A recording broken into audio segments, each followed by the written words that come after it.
Apa sih bengak. Ojo kang sibuk kok. Sik tau, lu sampean lak dodol. Masih nyelom Mas Pak ngono wis krungu sih aku. Ya mbok salam iku dijawab hukume wajib. Nanti kan gak salam belas. Iku assalamualaikum. Sumpah enggak. Iki mang wis ndang dijawab. Lha iki mangkona. Pakai Astagfirullah. radio aku nyetel radio Ya njero lho. wajib cak hukume jawab salam assalamualaikum. Waalaikumsalam. Lah ngono kok. Iya. Kak, kopi. Hah? Kopi? Kok ngombe kopi? Iya, sih. Kopi ku nang awak gak nang kesehatan iku rusak. Lho. Kopi ku bahaya lho iku. Nikotin iki gede lho. Nikotin. Ojo ngombe kopi ya. Lek kopi ku ya kafein kok nikotin sampean. Sakarepku sih warung ki sapa? Ya warung sampean. Mbok ya. Lho ya gak ngono, Cak. Ojo ngombe kopi ojo. Rusak nang awak iku, elek nang awak. Lho sih ta, sampean iki dodolan opo nek kene iku? Ngombe warung. Lho ya dodolan kopi kan? Gak Lha iku kok ono kopi cerentel iku. tak dol. Lho lah iya aku tuku kopi. Gak tau oleh. Apa? Lho alasane opo? Gak sehat nang awak rusak. Ya opo rek model iki rek, wong iki dodolane rek. Ya kon ya apa rek? Tong tuku kok ngengkel rek.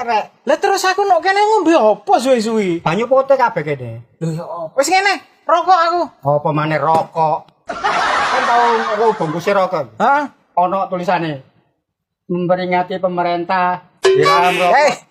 Kok memperingati peringatan pemerintah. Anggit itu Agustus ta, peringatan nih. Ya ndak 17 Agustus kemerdekaannya. Struktur kalimatnya ya ancene peringatan pemerintah, gak memperingati Lah apa ngono. nek wong kopi gak struktur barang gak ate, kopi ku biasane ngene iki biasa. Rokok kok kopi. Lah, Aku lu golek rokok. Gak oleh aja rokokan nang kesehatan elek. Lho sampean iku dodol rokok iki lak pajangan rokok iki kok. Ya tak dol. Lho lah iya aku tuku. Gak tak oleh. Kene opo, Nang Cak? kesehatan elek.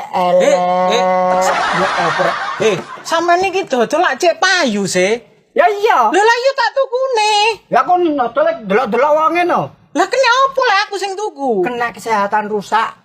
Ya opo rek tiwas aku gak sangu rokok, gak sangu kopi dhewe.